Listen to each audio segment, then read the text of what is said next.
The question that I have is, could you illustrate the vector method of finding moment via an example? Let's go ahead and do this problem. This problem involves a single force F, and we want to find the moment about point A. What's the difference between this and the one that we just did in the previous video? So in the problem we just completed, the force F was given in its component form, right? So here it's not. So we're going to have to go back to the vector stuff that we learned at the beginning of this course and express the force F in its component form first. By looking at what is given to us, it's easy to see that we need to use the double projection method in order to find the components of F in the XYZ directions. So how do we do this? Well, first we take this triangle CFD, right? And this angle is 90 degrees and this is 30 degrees, and therefore the opposite side would be 8 sine 30. And this side, which is the adjacent side of the triangle, will be 80 cosine 30, right? Now we consider this triangle CDE, and we recognize that the angle at E is a 90 degree angle, and this angle is 40 degrees, and therefore CE would be CD cosine 40, CD cosine 40, and DE would be CD sine 40, right? CD sine 40, right? So you bring this and substitute for CD, and we get these expressions for CE and DE. So once we resolve this geometry problem, we can now write down equations for the XYZ components of the force.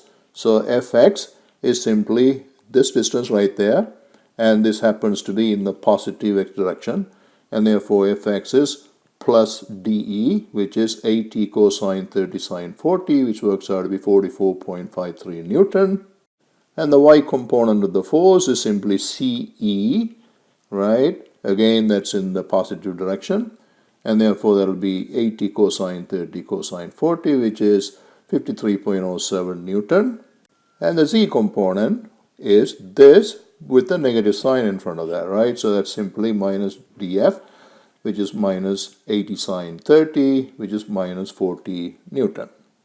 All right, on the basis of the components, here's my F vector. Now try to figure out the R vector. We are interested in finding the moment about point A, so that will be the beginning of the R vector. The end of the R vector will be a point on the line of action of the force, and you can see point C is the most convenient point for that. So here are my coordinates for point C, and first I express the coordinates in millimeter, and then I converted that to meter. So once we understand this picture, it's pretty easy to figure out the coordinates. So in the x direction, you can see there's 300 millimeter going this way, and then we have another 250 millimeter before you get to point C. So the total x coordinate will be 300 plus 250, and that's what I have over here. And in the y direction, it's simply this distance right there, right? And that's 400 millimeter. And in the z direction, we are going down. We are going down by 200 millimeter from the xy plane, right? And therefore the z coordinate is minus 200 millimeter. So once you figure out the coordinates of point C, here's my R vector.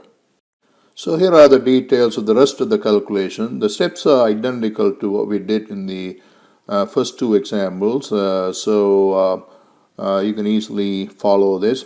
So I'll leave this in here. There's nothing new to be learned, but just for the sake of completeness, I'll leave them in here. So the final results is this. MO is minus 5.39 I plus 13.1 J plus 11.4 K Newton meter.